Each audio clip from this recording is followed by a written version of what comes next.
All right, so welcome. This session we're calling Gardening and Growing Your Community. So once a month, I offer these free sessions. It's the first Sunday of the month, and it's at 7 p.m. Eastern Standard Time. And so if you're on my mailing list, that's how I update people and let them know that the sessions are coming up, and each month it's a different topic. And I like to think about these sessions really as advocacy.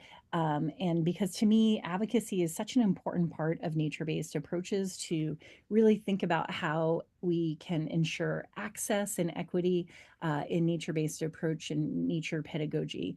And there's a lot that could be said about that, but I think that these sessions, like focusing in on like a very actionable topic, it's practical and it gives people, I think it answers questions that people, particularly when folks join our Nature Inspired Teacher Facebook group, people ask questions in there, and I put their questions or things that they need support with into a spreadsheet, and I kind of keep that as sort of a guide for me to think about resources that I can create that support people. So the way that I create those resources is some print things that come through on my Thursday email, and then also these free workshops on the first Sunday of each month. And then I also offer other professional development, and I teach college courses and things like that as well. But this is really one of those ways to like connect. And so I will sort of talk at the group for a bit, but those of you that are here live certainly can be using the chat box and engaging. And if you're watching this on the recording and have questions or comments, I highly encourage you to go to the Nature Inspired Teacher Facebook group and start a thread there, post a question, and I do. I do monitor that and I do respond into those threads. It's easier for me to do it in that way because other people in our community can share resources and ideas as well. I find it's really hard right now to keep up with my inbox. I'm having a hard time keeping up with like individual questions in my email, but I'm better at doing it in the sort of the group format. But anyway, moving in tonight to tonight, I'm really thinking about gardening as um, a really actionable and powerful way that we can build community around our early childhood programs. Gardening can be a really communal kind of thing where we connect with other people in our community. Gardening is something that I feel like, if we think about gardening and the connections to early learning standards, there's workshops that I do.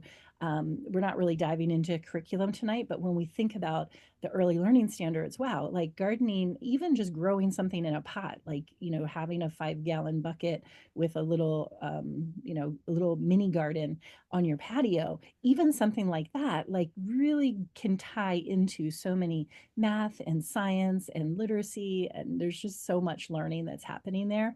But tonight's focus really is about building community.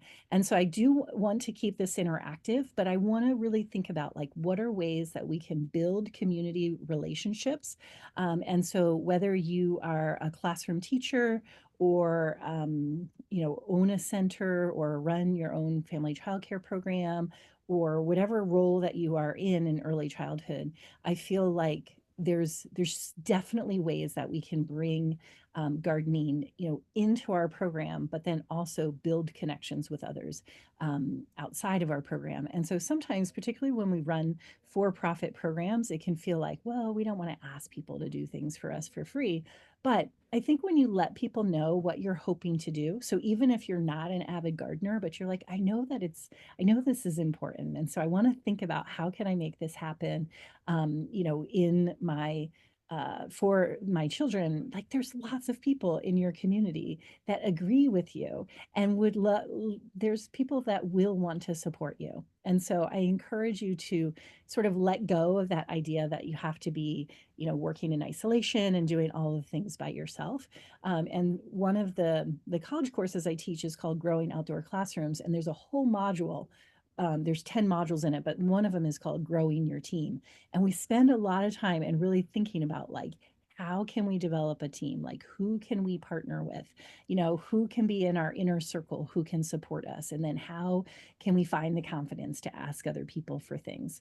And so for me, I have always had a garden in my life, like since childhood. My mom always she always had a commercial sized greenhouse, and it was sort of our spring bread and butter money was growing primarily annuals, like perennial flowers that just last for 1 year. But her passion was herbs and cactus, and so I feel really connected to the plant world. And so once I began teaching in, early 2000, gardening was just a natural part of what I wanted to do in my classroom.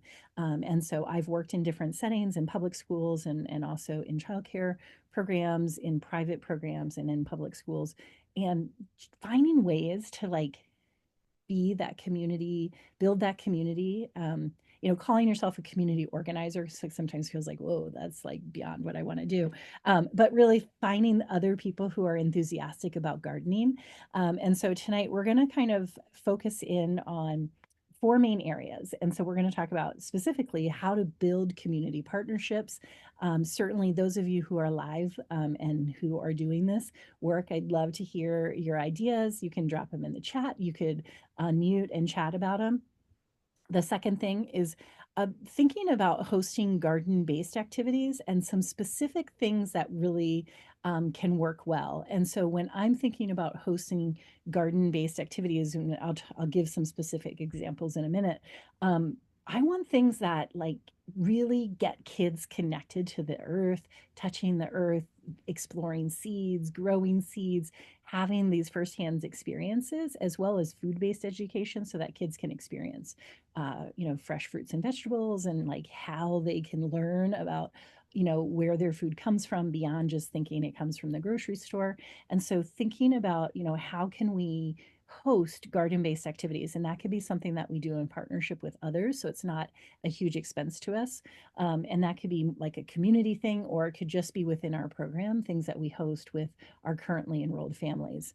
I want to spend just a little bit of time tonight too talking about organizing a seed swap, because seed swaps can be a great way to meet people that you maybe would never otherwise meet. But there are people who are enthusiastic about saving seeds, and their passion for it is quite amazing, and their knowledge base is amazing, and they love to talk. And so that can be a really great way to build community. And then the last one, just some practical ideas and strategies about partnerships and gardening. But I would love in the chat to kind of know those of you who are here live, if you want to just, I didn't write a prompt to put in here because I decided not to do a slide deck. I feel like it takes more time. But if you want to list like where you're from, so like what state you're from, or, where in the world you are calling in from. And then also, what's your role? I just put a little thing in the chat because I don't have a slide made. But what's your role? Are you a teacher, community organizer, gardening enthusiast, or whatever, whatever you want to identify as? And then maybe like a hope and dream for your own garden, or things that you hope to do with your own program, and kind of knowing who's here and what they're hoping to get out of it, I think could be kind of help steer the ship a little bit. Awesome. Okay. Very cool.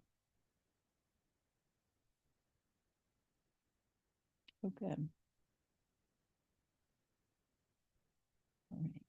I'm just going to be quiet for a minute so you can answer that. Yay. So we have Kansas, we have Idaho, Los Angeles. Hey, Wendy.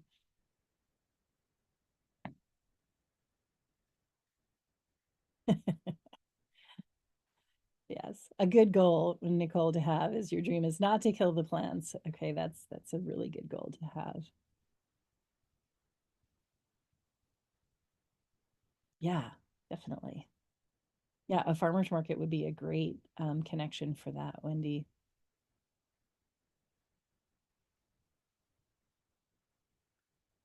Yay, infants and toddlers. Thanks for being here, Tessa.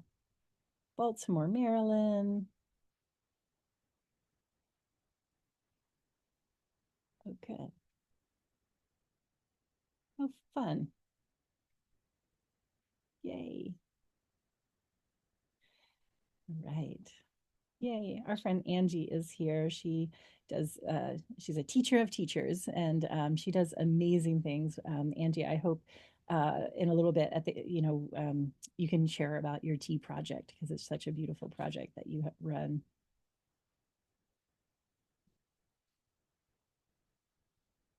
Awesome. And Maddie, I hope you would talk too about your large community access garden on the school property in connection with the Washington County Family Center. That would be awesome to hear about. Yay. And Sean, you're a master gardener. Yes, gardening with math. That's so good. I love that. So much math that we can do. Yay. And Toronto. Awesome. So glad you're here. Okay, we have a small but mighty group. I'm super excited to really um, share my ideas, but I'm equally or more excited to hear from you all. So let me just jump in. When I'm thinking about building community partnerships, that can sound like sort of daunting, and maybe it's outside of your comfort zone because it's not something that you're used to.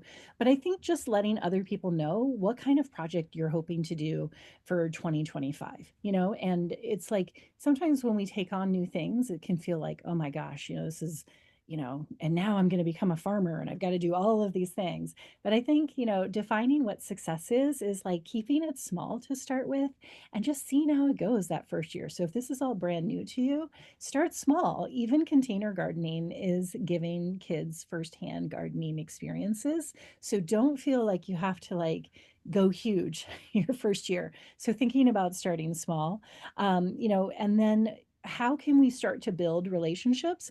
Well, I think the first, probably the easiest step as teachers, excuse me, is to start with families. So thinking about engaging with families early. So, it's March when we're recording this, and it's like now's the time to be talking about what you're sort of hoping to do and letting families know. And so that can, letting families know what you're hoping to do and kind of gauge their interest and see if you have families that are like, oh, and in my experience, I mean, I am in a rural area, so I do recognize that it's a little different when you're in an more urban setting. But in my area, there's always at least one or two families connected to the program, whether it's the parents of my currently enrolled students, my preschoolers, or their grandparents. Like there's always someone who's either, really into flower gardening or vegetable gardening or works at a nursery or has some sort of agricultural kind of connection. And so reaching out to them and building a partnership there and seeing how they would like to contribute. And I have a lot of success with working with grandparents because often they have a little more capacity, a little bit more time, and they really like the idea of their grandkids being connected to plants and being connected to something that they believe in. And so often I've had a lot of success in reaching out to families and sort of expanding that to say, grandparents and aunts and uncles and other people who might be interested. And then creating volunteer opportunities. This kind of seems like sort of sort of a no-brainer, but it's sometimes we feel the sense that we have to do everything by ourselves, which is really challenging. But when we let other people know how they could assist with us, and so I highly encourage the idea of having a spring and a fall community workday at the program. Even if you're a for-profit center or in a for-profit childcare program, having a community workday, I think, is just a really great way to do some community building and build some relationships, and also having adults to meet each other. Because oftentimes, like they, even in small communities, sometimes families don't really know each other. So it kind of can help you with the logistics of, refreshing the garden and the spring kind of cleanup things that need to be done. But putting it out to families, like an idea of having a community work day. And I have a resource that has lots more information about community work days, and I'm going to write that down so I remember to actually attach it. I'll put that in this Thursday's my email, community work days. And so if you've never offered one of those, think about picking a date. I would suggest scheduling it like a month out, so it gives families enough time, and set yourself up for success by just doing it for a couple of hours, maybe on a Saturday morning or Saturday afternoon or something, and think about some specific tasks. What kinds of things would be beneficial, and so what are the kinds of tasks, and time it so that it works with where you are. So in northern Vermont right now, we have a couple of feet of snow on the ground. And so the community work day for me is probably at the beginning of May is the timing that works best. But having something like that, I think, can really help build those connections with families. And then, if you have the capacity, and I'm going to share a link to how you can, for one source of getting free seeds for educational purposes. And so a local company to me, High Mowing Seeds, has a donations page. You pay just the shipping, but you can get seeds from them for free. And they are last year's seeds, so they don't sell seeds that were packed for the previous year. So these seed packets would be stamped for 2024, and since it's 2025, they're not selling them, they're selling this year's seeds. But the germination rate is a little bit less than the previous year. But when working with young children, they overplant seeds anyway, and so even if you only had like a 60 or 70% germination rate, is going to be totally fine, because kids plant way too many seeds. So relationships with families, and then thinking about developing partnerships with local businesses. Awesome. Angie put another source in the chat too. Free heirloom freeheirloomseeds.org is another one, and I will add that to the resource I send out on Thursday. Um, Partnering with local businesses. Now, I don't like my own self. I'm happy to write grants. When people are giving away money, gardening grants are a wonderful way to fund your program. And I will put a link to one of my favorite spots to go look for gardening grants. But gardening grants is a really great way to with startup, or revitalizing a garden that you have. Now, generally, the first thing to do with grants is to look at the eligibility guidelines. And so often, it's limited to a school. It might be limited to a K through 12 school, or it might be limited to a 501, a nonprofit organization, a 501 C program. And so if you are a private childcare program that's private pay, that's for profit, you might not qualify for some of those. So before you spend a huge amount of time on grant writing or writing a grant, make sure you look at those eligibility guidelines. And I'll also put a link to a recording that I did about grant writing for you. But some people feel comfortable to reach out to local businesses for donations. For my own self, I don't feel really great about that. That's a strategy that I don't really like to use, but maybe someone maybe someone that you're connected with like feels comfortable to do that work for you, or maybe they'll just volunteer, like leading some fundraising, but thinking about how you can collaborate on community events. So one example is here in a couple of weeks we're going to have it's a community event aimed at early childhood. It's called Dabble Day. And in my community, Dabble Day, this is like our 13th year doing it. And so we're going to do a seed planting activity. And so my little station is making mud pies. So we're like actually mixing up the soil. And then another community partner, she is going to be doing the seed planting, and our stations are next to each other. So collaborating on those kinds of events so that you can really reach a lot of families, like that could be another great strategy. And then, of course, collaborating with community organizations. So look around in your local area and see, are there local garden clubs? Local garden clubs, master gardeners might be interested in supporting you, or even um, there's a master composting organization as well. So see what's out there and see if if the garden club might be available to come and look at your space and provide advice about how you're setting up things.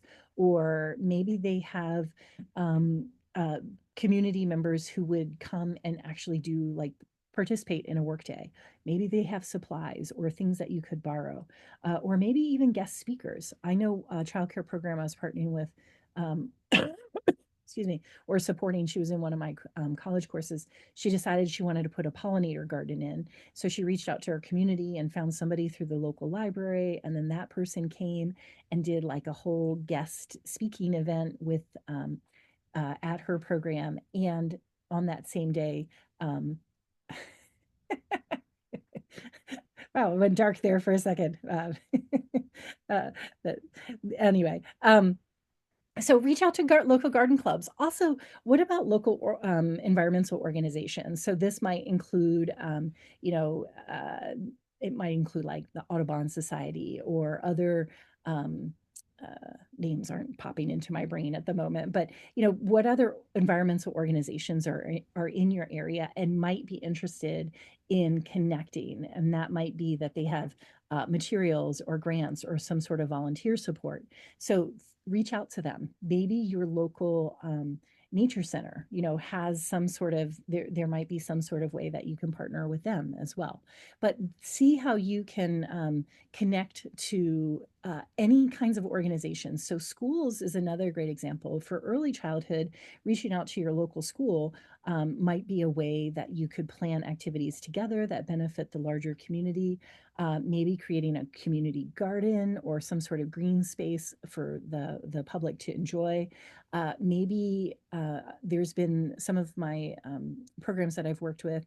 They've had a lot of success in connecting with the CTE, the Career Technical Education programs in their local high schools, to help them do some building raised beds and doing some movement of earth and redesigning some things in their outdoor classrooms. And then also reaching out to whatever, in our area, we have a program, it's an email listserv kind of thing called the Front Porch Forum. Around the country, we also have groups called the Buy Nothing Group, which is these are sort of networking groups that you can ask questions or ask for support. With the Buy Nothing Group, I know that you can put wishes on there and say, I'm um, like for the garden seed planting activity that we're going to do in a couple of weeks, the other lady put out there that she would like to have small sized pots, and she described what she wanted. And she said the response was amazing. Like people were like, yes, I'm going to come bring those to you. So letting people know. And I think building those partnerships, the essential part is just letting people know that what you hope to do, and kind of putting that information out there. There is uh, I think that there's a role for us to do in communicating regularly and letting people know, and then also thanking people who do come and volunteer. And so, if you can find ways to sort of celebrate your partners, and not complicated, but maybe it's a newsletter that you write during the springtime and summer, and once a month. And so not talking about like a huge lift, but like taking photos of kids smiling and enjoying the mixing up the soil or spreading compost, or whatever they're doing in the springtime, and then thanking the people who've helped you so far. And then in the newsletter, it's totally appropriate to have a wish list. Generally, our things on our wish list are pretty low cost anyway. And it could be a wish list of materials, but it could also be a wish list for volunteer kinds of work that you would like to have done. So those are some sort of starting points for building partnerships. And then thinking about, going back to so specifically like garden-based activities, I made a list of these, and let me just see. I think I'm going to screen share it because it would probably be easier. I'm going to share this out with you in the newsletter. So I'm not going to read all of this, but I thought, let me go this way. Um, I have a whole lot of tabs open, which I forgot that I didn't want to have all those tabs open. Mhm. Okay.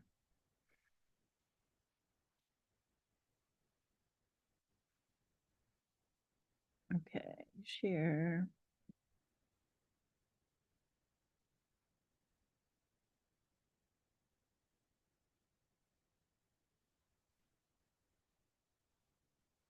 Okay. So, definitely chime in the chat if some of these are things that you've done and you want to share what worked or lessons learned. Sometimes those failures are as equally as important to share out. And I have not been good about checking the chat, so I'm just going to check that real quick. Okay. Oh yeah, Shanda says also the extension office and the ag department. Those are great sources. We have a great organization here in Vermont called NOFA, Northeast Organic Farming Association. That's another, like those kinds of organizations would be great as well. So garden-based activities that you might decide, like this could be community things that you do. It could be things like just within your program or into your wider community, but seed planting activities. So inviting families and community members come and plant seeds. This could be like they come, like we're doing in a couple of weeks. There's going to be soil and pots and seeds, and they can plant a variety of things, and they take them with them. Obviously it'd be great to do like a shared garden space, and so that you could like actually have, whether it's garden plots or other things. But remembering we're going to start small and have success. But I think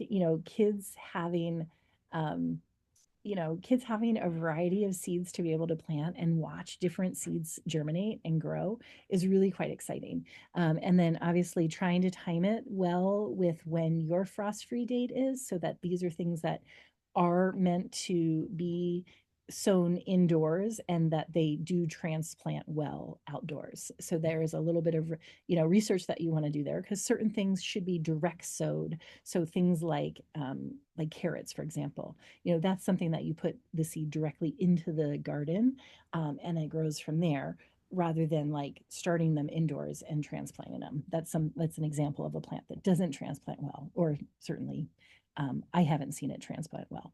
A pollinator garden planting activity could be really great. This is where you would be either planting seeds or have seedlings for things that would attract bees and butterflies and other beneficial insects. Learning about pollinator gardens, I feel, is a really awesome way to connect children to their ecosystem, and to really think about biodiversity and how we can plant things and we can support our pollinators. And there's lots of great information out there about pollinator gardens. And so reaching into your local community and seeing, is there any other organizations doing similar work to that? And maybe they would be able to partner with you on it. Edible garden exploration. So having a variety of fruits and vegetables, or culinary herbs, that I think culinary herbs are one of my favorite things to grow. I mean, medicinal herbs are really great as well, but for young children, having culinary herbs that are really fragrant and they have lots of sensory experiences, and then being able to have those plants that they can touch and smell and taste in at our school or in our program is really great, so that they can see them through the life cycle. And so one of my favorite plants that I just love to grow is calendula. It's a marigold, and the seeds are really interesting to explore because they kind of have like almost like they're in different shapes, but a lot of them are like little letter C's and they're textured and interesting. And they're just, it's a really neat one to grow indoors and then transplant outside. And then in the fall, as the flowers dry, you can collect the calendula seeds. And so it's really from seed to harvest and then saving the seed that we can grow again. But edible gardens, an herb spiral or container garden could be a really fun activity. Story time in the garden, having, doing like a book activity. So pairing like a literacy activity with the garden. This could be fun to do. I know some communities have story walks where they create a walk. They sort of um, take a book apart and sort of laminate it or do it in some sort of way so that the pages are more durable, and then they make the story walk so that you could walk and read the story as you're exploring a particular space. Seasonal garden crafts, so really thinking about all the kinds of art kinds of things that we could do connected to the garden, whether it's in the spring and you're making painting rocks to be signs or doing fairy houses, or things in the fall, all kinds of ideas that could tie into there. Garden to table, this is like a really fun one. There's some great organizations in my area that do um, like community pizza nights and have little cooking demonstrations, and kids are involved in some of the food preparation, which I think the more that we can kind of connect kids to the food, the better. For older, I mean, for STEAM challenges, this could be for a lot of different age groups, but certainly for school age children, older children, even middle school, high school kids could really think about how we tie that into you know our science curriculums as well. But just thinking about like seasonal garden activities, there's so many different things that we could do really in each season. um, Okay, I did want to talk about seed saving, doing a seed swap. And then after this, we're going to move into hearing from everybody else because I know I've been talking a long time. Um, but I'm going to send this out in the newsletters, and so you'll have a copy of it. But a seed swap, I think, is a really great idea. It's a great way to help you have a variety of seeds. Um, you know, in this resource, I will link a couple of seed sources for you to get free seeds. But a seed swap is where you bring the community together. People bring seeds, basically like you're planning an event. A seed swap could be, as short as you probably certainly want it to be at least an hour, but probably 2 hour and a half to 2 hours is probably ideal. Decide if you want it to I would suggest it being like very casual. People can come and swap and chat. I find garden people love to talk. So just having open space for children and adults where they can talk, I think is really great. Obviously, you want to make sure that you have clean, viable, and labeled seeds so that you're not getting like weird things with mold and such. But spreading the word, letting other people know about what you're doing. This would be great to make, I think, even like a paper flyer and put it at your local health food store, the co-op, places, garden centers, places that plant people might be at. Maybe engaging some local partners like the library might be willing to host the seed swap, and you can partner with them, or the local school or garden club or organization, and then getting the word out, maybe using social media or other local ways of promoting it. And then for the swap, keeping it simple and remembering that, success is just people getting together and sharing seeds. So you don't have to feel like you have enough seed to to give to hundreds and hundreds of people, but rather, basically having some supplies, having some resources, maybe even I've seen seed swaps where it's also like swapping books, and so people bring gardening books that they're, kind of done with, and they kind of pass those on as well. And so it can be really, thinking sort of low key, casual fun. and then host the swap and get feedback from people about what they liked and what they would like to see more of. I do love the idea of setting up like a gardening Q&A table. So if you had someone like a master gardener or someone who is like, the 25-year long president of the local garden club, like they could be kind of set up as a station where it's like they're an expert and people can come and talk and ask their plant questions to them. And then, keep the momentum going. Like, think about like capturing those folks' names and emails so that you can let them know when it's happening again in the next year, or if you wanted to do some sort of fall event as well. If there's leftover seeds, think about like where, if there were, some people will bring more than maybe is distributed, but so you could pass that on to schools or childcare centers or community gardens.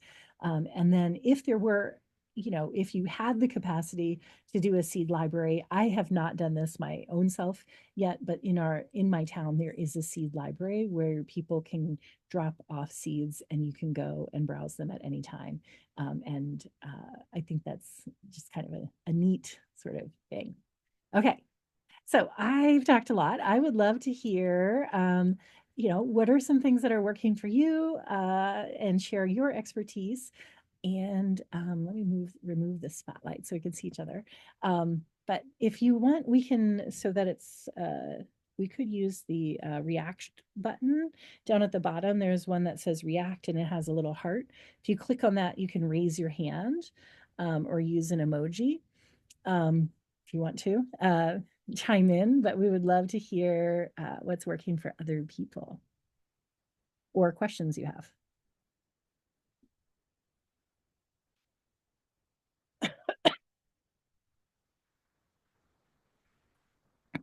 Yay, Angie, I was about to call on you. Yeah. I brought pictures, so I'll go first. Yay, okay. Love it. Well, I have some pictures because like I was introducing myself, I teach teachers, but so I've gotten great images from a lot of teachers along. There we go. Cancel. There we go. Whoops, lower hand. Oh, sorry, then I moved myself. So I'm gonna share my screen and just talk for like 2 minutes. Um, Love because I it. work with weeds and this is a really low-key way to garden. Um, okay. Oh, So that's so beautiful. here's an example of a spiral herb garden. I'm an herbalist and an educator. And so over the years, my community that I gather is teachers, teachers coming together to garden and to learn from one another. And so we have this amazing, I mean, some of the teachers are preschool, some of them are go all the way up to ninth grade. And this was sort of like a fourth grade educator. They planted these little pots from seed, and that's what's really fun about these perennials. Most of them are perennials, is that you can get started now.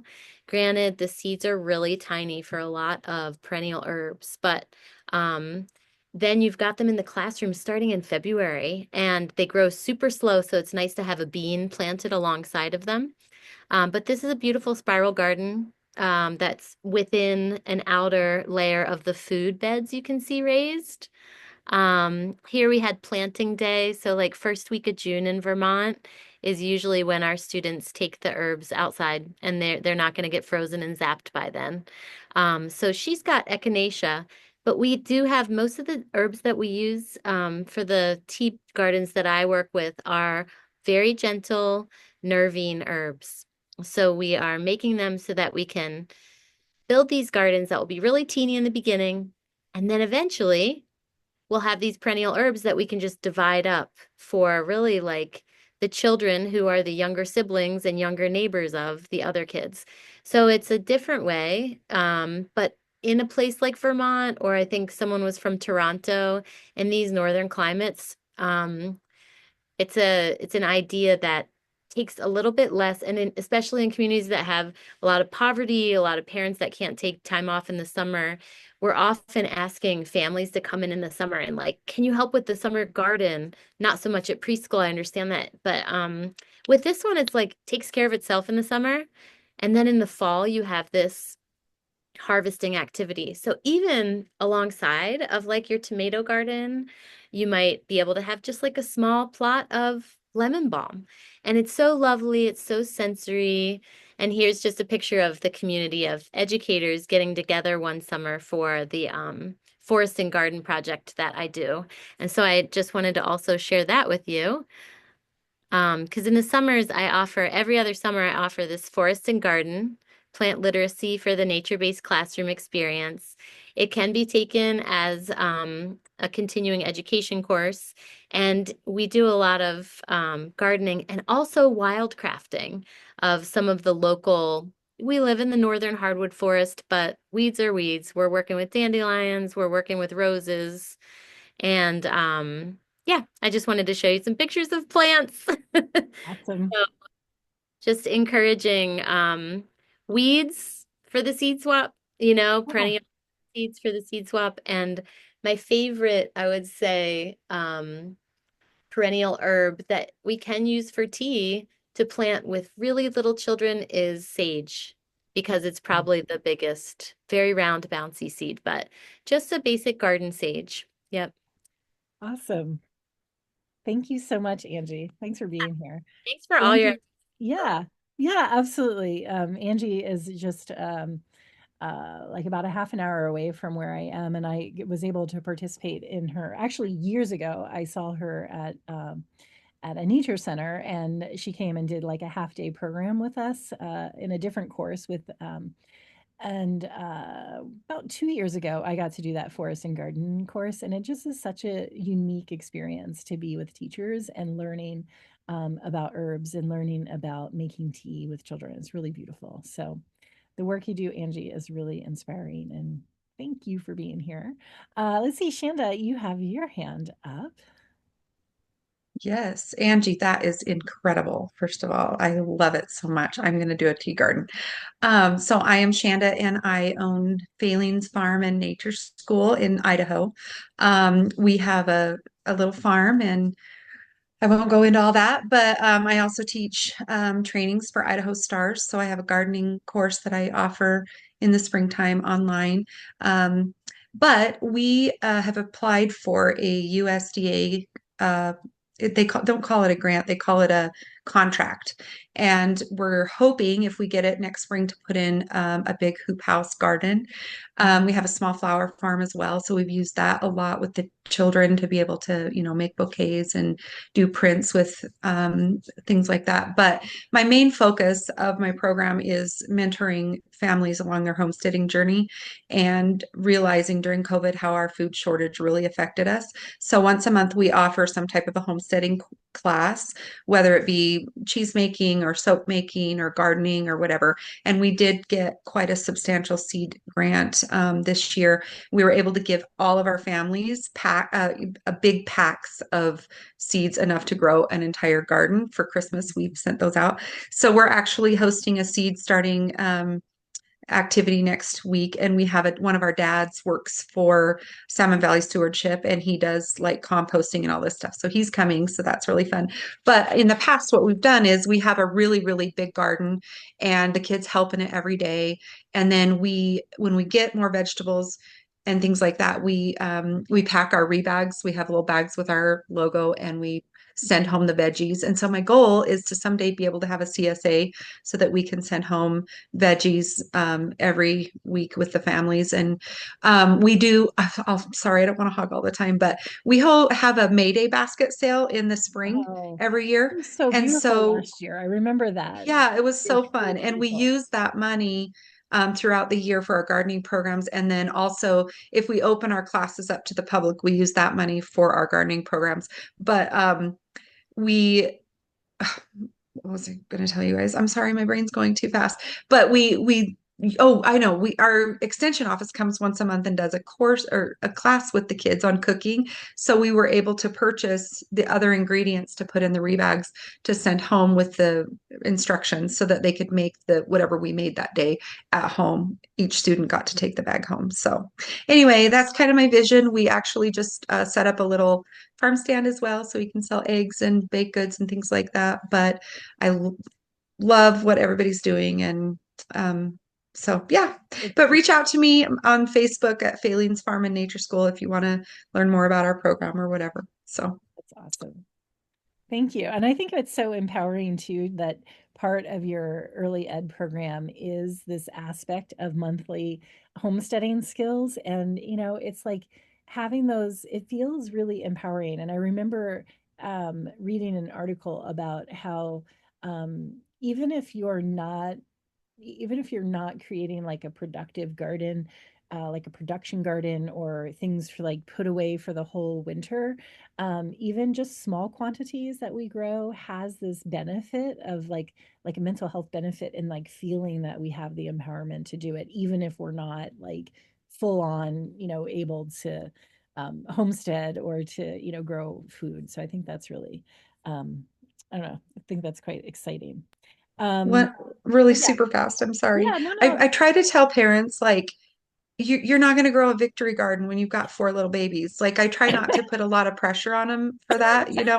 And so I'm like, if you can just do a little pot or a little thing of sprouts, lentils on your counter in a canning jar, like start little. Don't feel discouraged Mm, if right now this isn't a season to do a big garden. So yeah.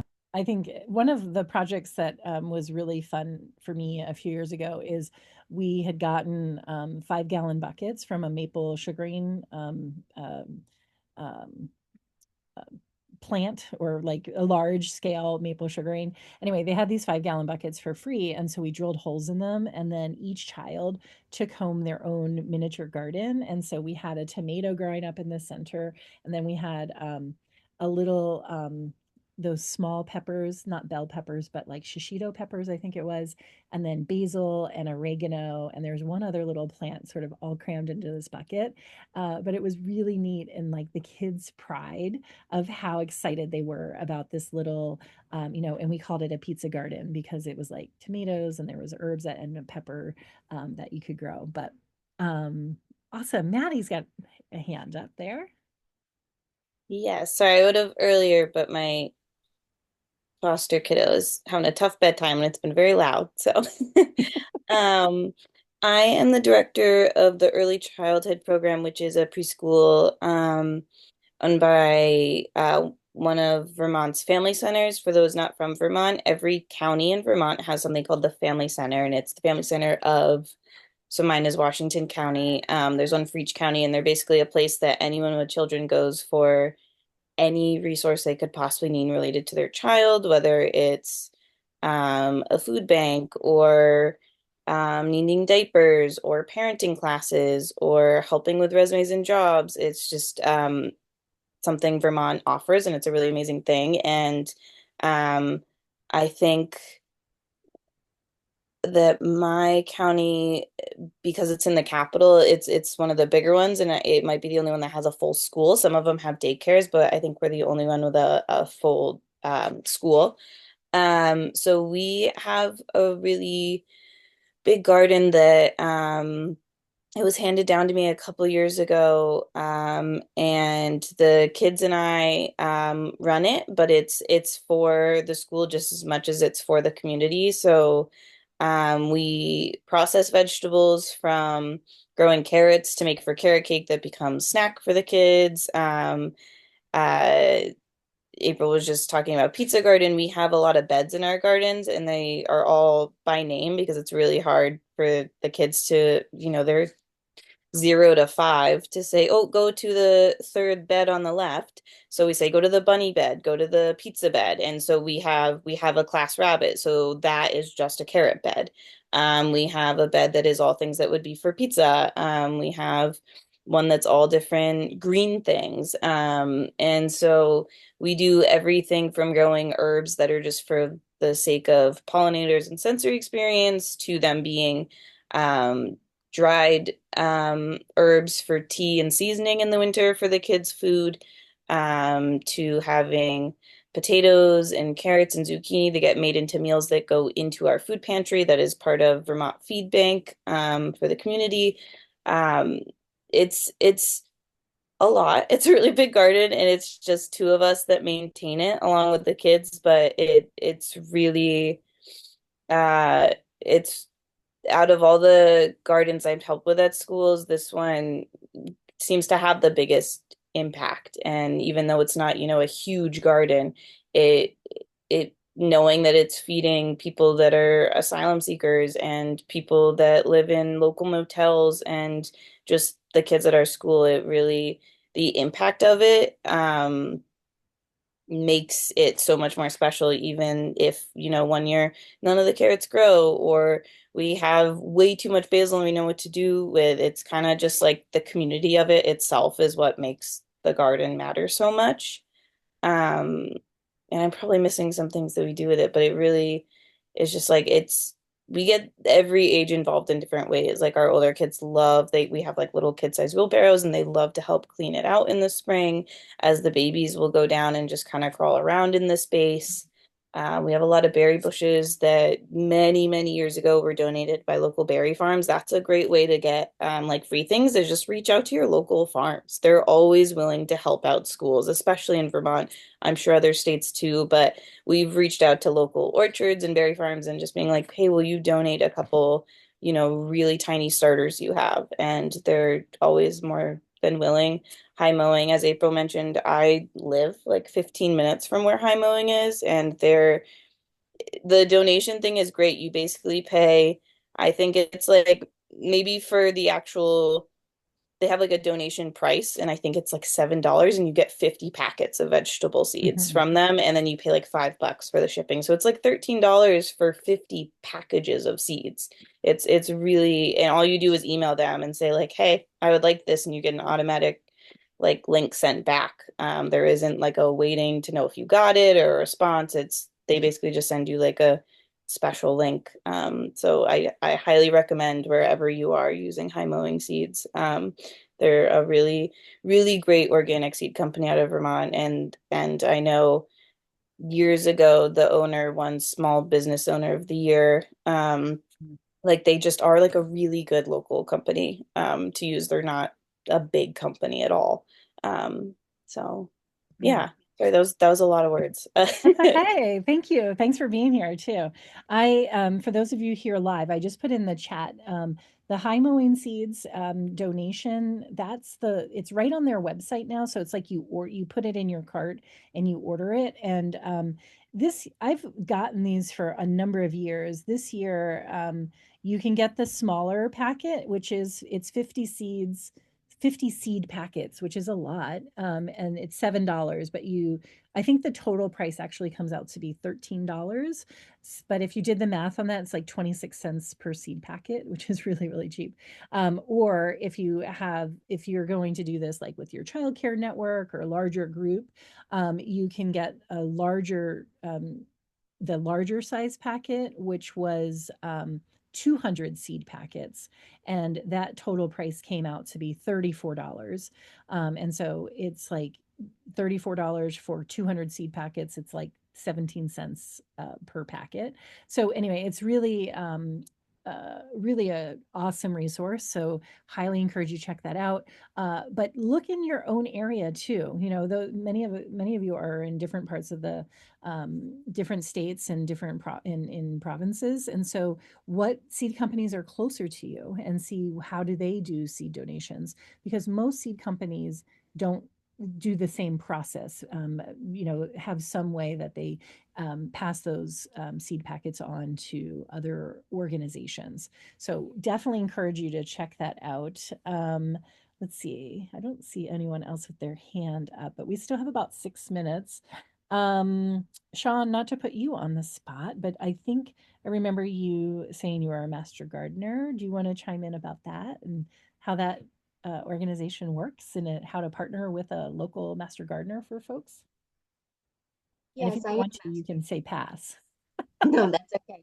I am a master gardener. And so I think the UVM Extension Office is who runs and operates the whole master gardener thing in Vermont. And actually, it's not just Vermont, it's across the whole country. Like we've got several master gardeners who come from Massachusetts and Connecticut to Vermont. And so if you go onto the UVM website and look at Master UVM Extension, you can connect with whoever, and they also do the Master Composter program as well through that. Connect with a group in your area. And we have several projects. Like we have one that we're doing, I'm in Rutland County, that's called Garden in Every Town. So that's the big project. But like we have a project I know going on in Wallingford, and we have one in Rutland Town School, and we have one here in my town. And everybody does it a little different what they're doing. So for my town, what we do is out front of our town offices, we have some gardening space, and we started with doing a project with the local Girl Scout club where we did a growing seeds an event with them, and we were going to do potatoes in 5-gallon buckets as well, but that's kind of when COVID hit, so things went south and changed up a little bit. But we have some herbs in there and some pollinators, and we have things labeled. So it's pretty fun. It's exciting. Yeah. That's And awesome. yeah, and one of the most successful projects I've had at a school, it was we actually had a composting bin that was specially built to meet code so it didn't have rodents and things like that and passed all the stuff we needed to pass. And actually, it was a preschool classroom that took care of it. And they were out there every day, like putting the compost in, shoveling in the wood chips, mixing it and stirring it. And I can still remember the first time when they were mixing it up and the steam just rose up, like how powerful that was for them. And then we had another volunteer who had raised beds there. So she used our compost in the spring to put in the garden beds. So that was the most successful project I've had with the school. Very cool. Yeah, and we didn't even talk about farm to school, like farm to school and farm to early childhood. There's tons of resources for that as well. And one of our organizations here in Vermont is really a national leader in the farm to school movement, and that is Shelburne Farms and their project called Vermont Feed. So I'll make sure I put links to that in the resource document that I send out on Thursday, because there's just a wealth of information about all different kinds of local procurement, like how to procure local, fruits and vegetables and other food goods, and all kinds of teaching materials and things like that as well. And I think sometimes it's like, uh, I think when you get started in this and you're like, wow, there's just like so much that you can do with it. But I think to hold on to that idea that we're in community, and to feel comfortable to ask for support. And it's like you want to find those people that believe like you do that all children deserve to have experiences in nature and to feel connected to where their food comes from. And food insecurity is a very real. Some of the statistics for in my area are just like shocking because you don't think of it. It's a problem that we don't see, and it's hard for us to even imagine. But it's like for in the statistics in my area, it's like 1 in 4 children are faced with food insecurity, and that just seems insane. In a in this day and age that we still have 25% of our population who are food insecure.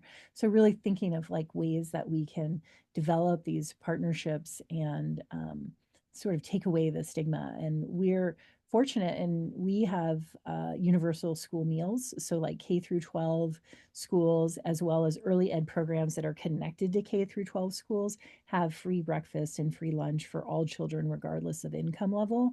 And universal school meals, I think that there's like 11 or 15 states now that have that.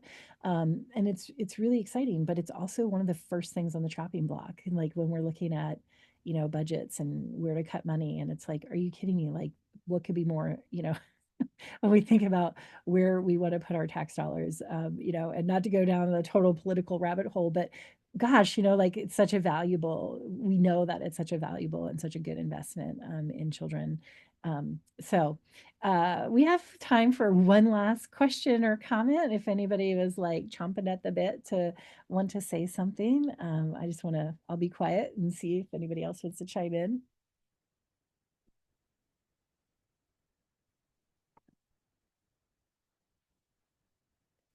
All right. Well, I appreciate you being here. I hope you got some great ideas tonight and some inspiration to take some action, remembering that even like small actions can add up to really big impacts. And I hope that you get growing and connect with other people and just find some wonderful joy in growing plants with young children. Thanks so much. Have a great night.